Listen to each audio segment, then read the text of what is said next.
Hi everybody, and welcome back to the kitchen. It's been a while since I've been here. Things have been a little bit crazy since we reopened the senior center, and frankly my days just don't leave any time for making videos. However, it is Thursday night. It is now 10:04. I'm just nicely home from football practice with my son. And what else do you do on a Thursday night when you've just got home and you have to work the next day? You make a wedding cake. So one of my very dearest friends in the whole wide world is getting married on Saturday. And unfortunately, because of COVID, the numbers are very limited and I won't be able to be there in person. But she is going to live stream it and I am going to watch. And on the upside, I have been very, very excited to have been a part of her plans from the very beginning. If you read our daily emails from the senior center, I got to go with her when she picked her dress, and she asked me to make her cake and her cupcakes for her family who will be able to attend on Saturday. And what she has asked for is something that's very on trend right now in the cake baking world. It's one of those cakes that looks like birch bark on the outside. And they're gorgeous. They're absolutely beautiful, and it's going to be the perfect cake for her wedding.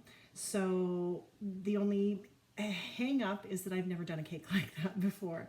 So what I have here is the cake that is 3 tiers high. It has been crumb coated. It's been chilling in my fridge so that it's nice and firm, so I don't have to worry about flubbing the icing here. I've got a batch of vanilla, plain vanilla, French vanilla buttercream that I made the other night, and it's been sitting at room temperature, so it's beautiful and smooth, ready to go. Let's talk about some of the other supplies that I think I'm going to need to make this work. So in here, I have a slightly darker, a little bit more ivory colored buttercream that is actually flavored with a little bit of dulce de leche. So that's going to be the top, the wood surface of our birch log. Okay, so I also have some food coloring here. I think I'm going to use a brown and a black to give the texture on the bark of the birch bark. I think using one or the other would make it either too brown or too gray, but I think if I mix them, that'll be about right. For the top of the cake, I'm thinking, although they have a cake topper, a small little wooden cake topper that they're going to put on with their names on it, I think what I'm going to do is I am going to try and make it look like wood with rings. So I have my little consecutive circle biscuit cutter set here, which is going to make really nice tree rings. And I think for a little bit of added realism, we will break out the airbrush, and with some warm brown airbrush tint, we're just going to go nicely over the top of the cake, just to sort of shade some of those lines and draw interest to them. I know some of them are going to be covered when they put the cake topper on, but that's okay. I still want it to look pretty before that goes on. What else are we going to need? We're going to need a spatula, which I've got here, offset spatula. And, oh yes, for a final bit of cuteness, what we're going to do is we're going to make this tree look like it has their initials carved in it. So we're going to need a heart-shaped cookie cutter, and then I'm just going to freehand their initials in. And I've got some gold airbrush color that I think I will highlight the heart with. We'll see how that works out. And finally, to finish off the bottom, make it really, really pretty, just some muted gold ribbon, about a little better than maybe a ½ inch or a little bit better. Let's get started. Let's see if we can make this work. Oh God, I hope we can make this work because I have no backup plan. Okay, you probably are not going to see a whole lot of my head here, but that's all right. The important thing is that you can see the cake. What we're going to do is I'm just going to start, and I'm just going to turn my turntable with gentle pressure. I've got a star tip in my bag here, but it really doesn't matter. I'm just trying to disperse my icing onto the surface of my cake, whoops, evenly.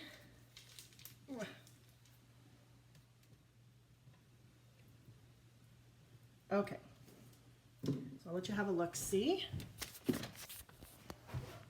So you can sort of see it already kind of looks like, you know, the rounds, the rings of a tree, but not quite good enough. So we're going to fiddle with it a little bit here.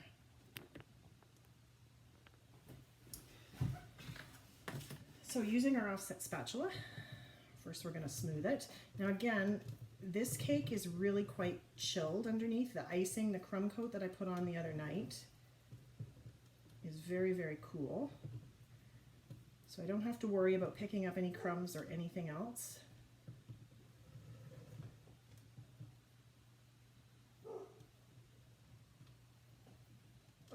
So I'm back, and I have here a milk pitcher that I've just filled with the hottest water I can get out of my tap. I'm just going to dry my spatula off, but we're going to take advantage of the heat that's transferred into that spatula to smooth off the top of our cake. And again, it doesn't have to be perfect because we are going to use biscuit cutters to make it round, or to make the rings, I should say. You do want it as smooth as you possibly can. And yes, some of my buttercream has gone down on the sides here. Do not worry about it. That is fine. And right now, it's not perfectly flat. That's okay. I'm not so much going to worry about that. I think it's looking good. So let's start with our biscuit cutters. Start with our biggest one, and we'll just kind of place it in the center. And we're going to just touch it to the surface of the cake. And then we're going to go, oops, consecutively smaller.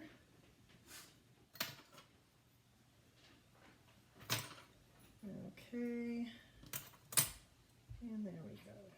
I think we're going to get out the airbrush and we're going to try and darken this up a little bit. Okay, so I have my airbrush set up and connected to power. It's not turned on yet. It does make a bit of a noise, so hopefully you'll still be able to hear me. I've got my warm brown color, which I have given a good shake, and I've also got some paper towel here. So whenever I use my airbrush, I like to practice a little bit on the paper towel first to get used to how much color is actually going to come out of the tip, because once you put it on your cake, you cannot take it back.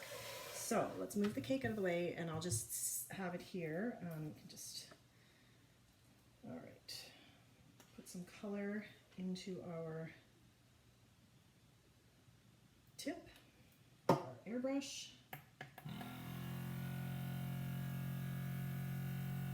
And now I'm just going to depress, there we go. Okay, so you can see the very first pump that I did came out quite dark. I was quite close and I opened the nozzle all the way, but you can see how it's much better shading when I do it the other way. So I'm going to take my cake, and I'm trying here to keep it on the top. I don't want to get it on the sides of the cake.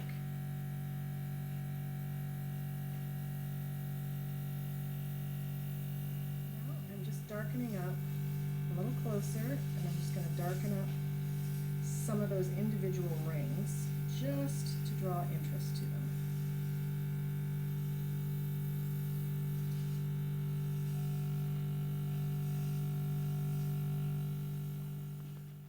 So it's looking not too bad, all right? And bear in mind, they have a cake topper that's gonna go on the top. So really, I'm just trying to sort of make the suggestion of a piece of birch bark, okay?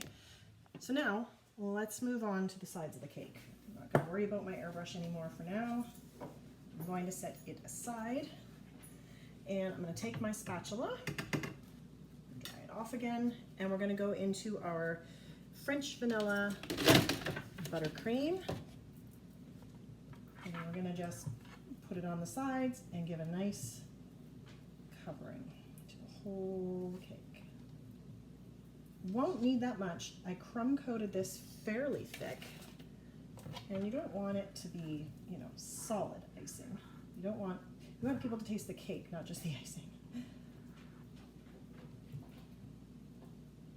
Now, the one thing that's really nice about these birch bark cakes that everybody seems to be wanting for their weddings is that you don't have to have them smooth. Like, you see how this is all bumpy? I'm inclined to leave that like that and to do a bit of shading with my airbrush, because I think that is exactly what birch bark looks like.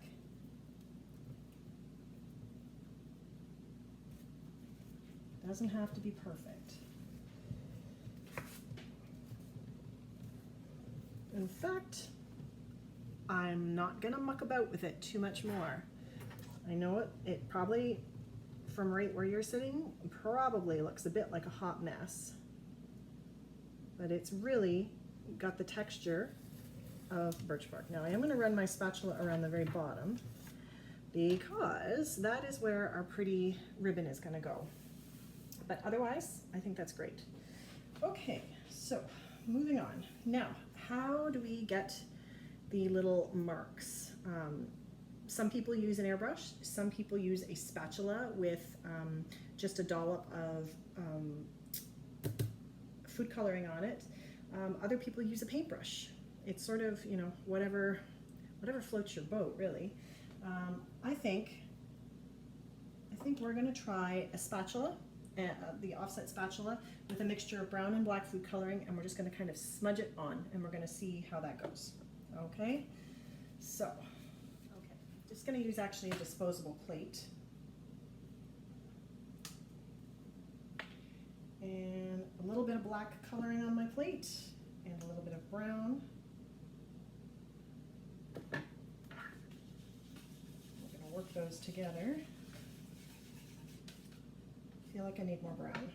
It's definitely very black. Now I've got just a little bit of coloring on the tip of my spatula. Let's hope for the best. We're just going to make little smudges. Kind of just thinking about the way Birchbark looks. I think I'll actually do the side of my spatula. Just kind of run it through. There's always that little bit of panic when you do something like this, because once it's done and it's on white icing, it is pretty hard to take it back.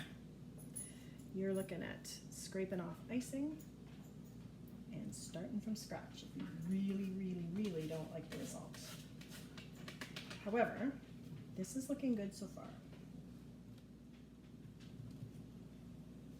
Now, I do want to leave a bit of open space because I do want to actually put my heart on here, and I think we'll do that right here, and I'm just going to press my cookie cutter in and roll it.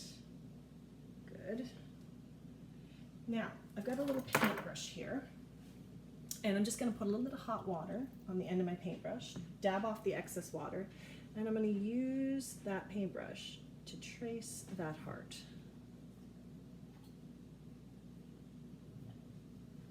Wiping off the excess icing. We want this tree to look carved. There we go. Now we're getting somewhere. Now we cook them with peanut oil. All right.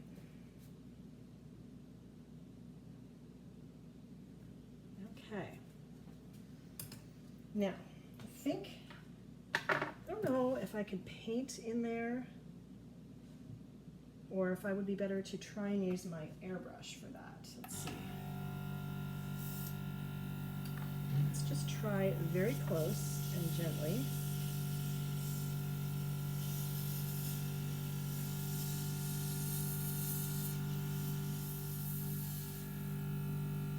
I am pretty happy with that. I think that looks really good, actually. Perfect. Yay! Very, very excited about that. Okay. Now, of course, we need their initials. So we're going to need a K and an L. So let's see if we can do this neatly here. Again, just taking my time. You have to go, I find with this, to get the depth to make it look carved, you really do have to go over each spot several times. So note to self, if you're ever making a Birchbark wedding cake at 10:30 on a Thursday night. All right. There we go. That is really cute, actually. I am liking this so much more than I thought I would. So much more.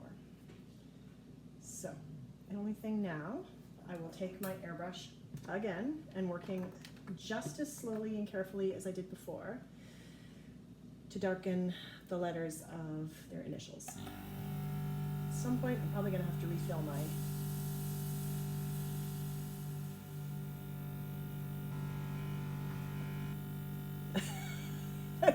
That looks really cute. Okay, so I'm going to continue now with the outside of my cake and make a few more improvements, add a little bit more black and brown and blend some of those marks out, because right now they're just very harsh, but I am going to touch them with my spatula and try and make them a little bit more realistic.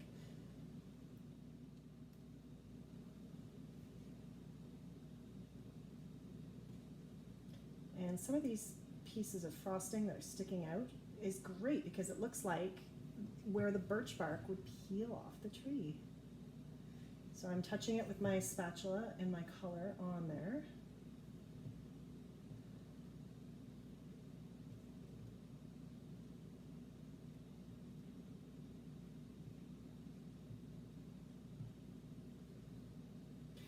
I think, again, with my airbrush, tiny little bit of shading.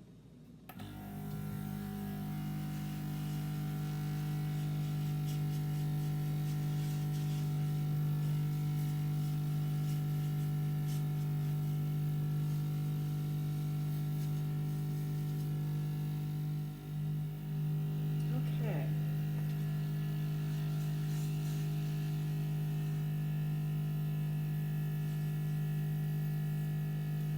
All right. So we're looking okay. Just gonna clean my spatula off a bit anyways. Actually a bit more extra color in there. I just really now wanna manipulate what I do have on the cake.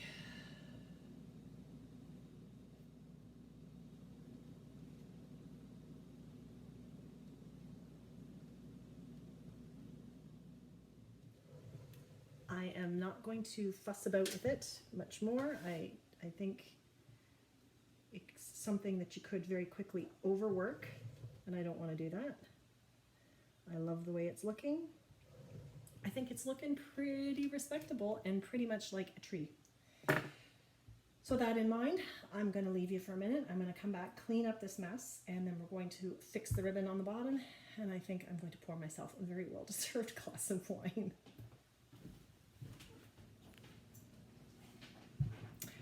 So here we have the finished product, and I think it's very, very cute. I think, especially on this wood cake stand, I think it actually really does look like a piece of wood. And I think it's going to be quite perfect for their theme, which is a homespun backyard wedding. And I hope you guys have enjoyed being along for this very unusual ride. Yay, time for that glass of wine. We'll see you again in my kitchen. Take care now. Bye.